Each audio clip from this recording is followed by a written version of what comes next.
امروز انشاءالله ما آیدی دعای از سوره کهف صحبت میکنیم که آن آیتی دهم این سوره است. بسم الله الرحمن الرحیم.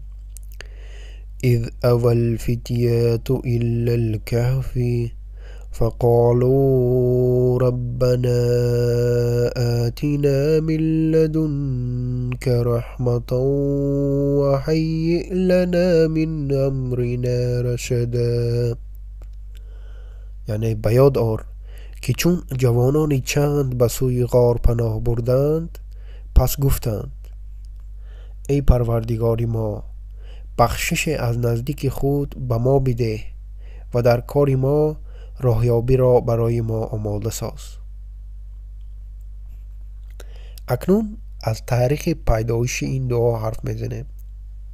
این دعا را کی گفت؟ در سوره کهف گفته می شود که یک چند جوانان به غار در آمدند و این دعا را خواندند.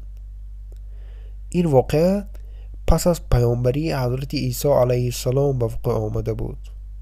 یعنی که بعد از آنه که عیسی علیه السلام پیامبر شده بودند و در دنیا دینی برحق دین بود که عیسی علیه السلام آورده بودند، یعنی که پرستیدن خدای یکتا.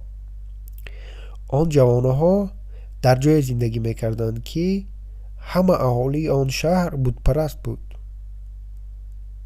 این جوانان دین خدای یکتا را قبول کردند و بعد آنه که از شهرداران و مردم شهر با خبر شدند، بعد که اینها دین خدا را قبول کردند و بعد از آنه که از این کاری آنها آدمان شهر و راهبران شهر خبردار شدند، حتی خودی پادشاه آماده بود که آنها را به قتل رساند. این جوانان بعد از این با هم جمع شدند و به سوی کوه روانه شدند و در آن کوه غار را پیدا کردند و آنجا پنهان شدند. آنها از کسی امید نداشتند و تنها با پروردگار خود دعا میکردند که ای پروردگار ما، بخشش از نزدیک خود به ما بده و در کار ما روحیابی را برای ما آماده ساز. یعنی خدایا رحمت خودت را برای ما بده، یعنی که به ما رحم کن، رحمتت را بفرست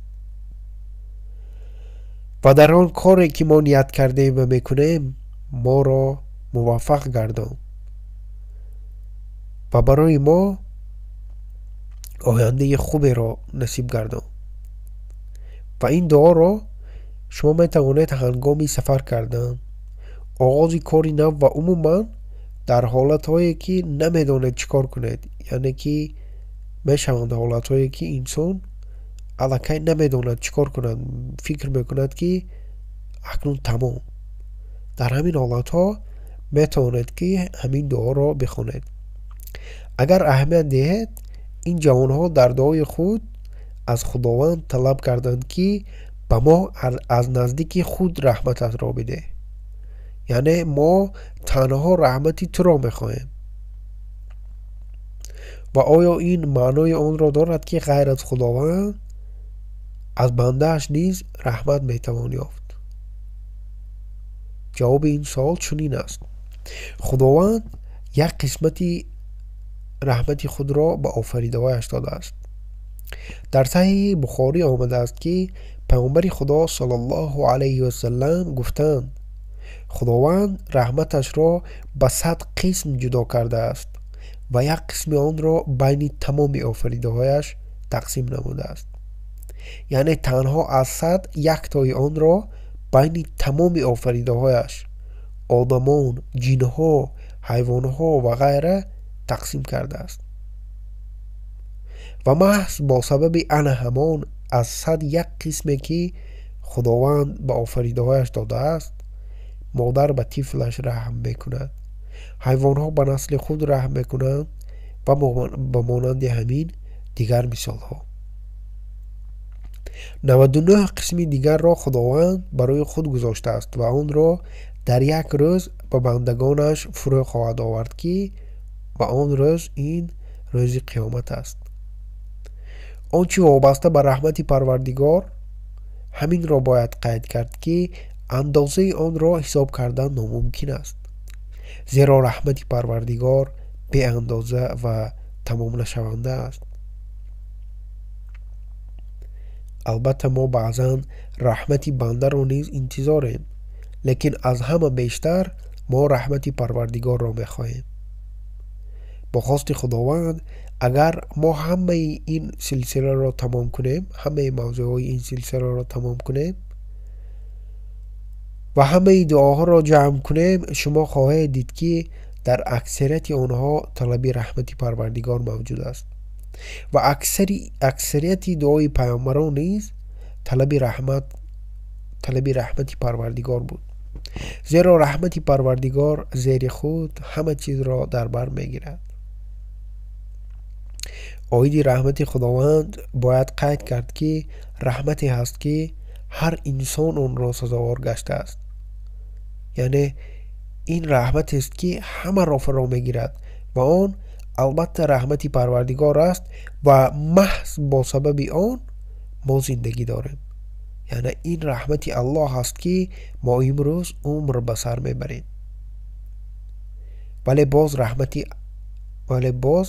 رحمت دیگری از جانب الله هست که نه همه آن را سزاوار میشوند و خداوند آن را تنها با بندگانی با ایمانش میدهد. چگونه میتوان آن را به دست آورد؟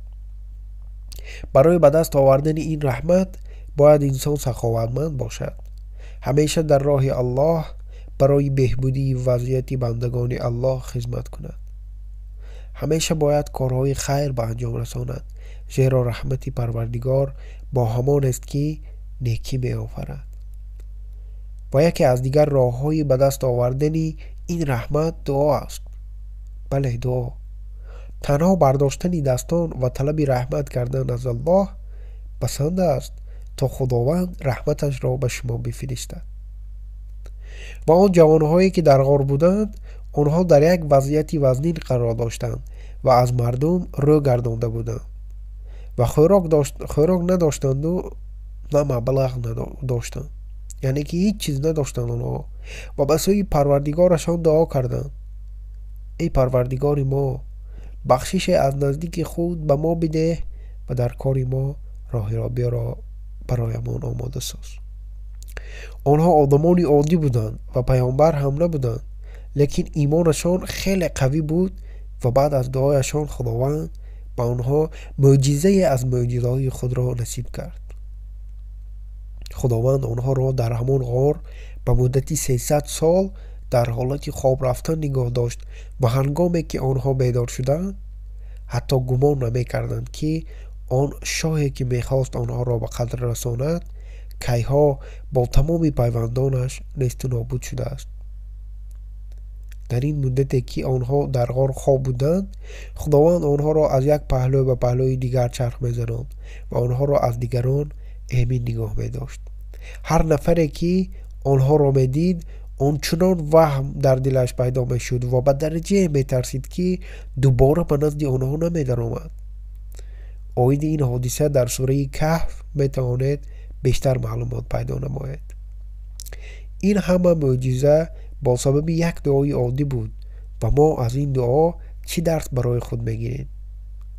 درس برای ما همین است که هر وقت ما در حالت قرار گیریم که فکر میکنیم تمام دیگر راهی حل وجود ندارد و دیگر کار کرده نمی شود و یا در آغاز هر کار همیشه باید از الله طلب کنیم تا ما را رحمت کند و به کار ما آسانی بخشد.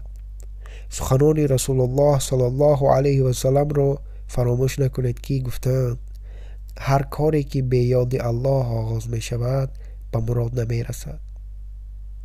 در همین جا قسمت نوبتی به آخر می رسد.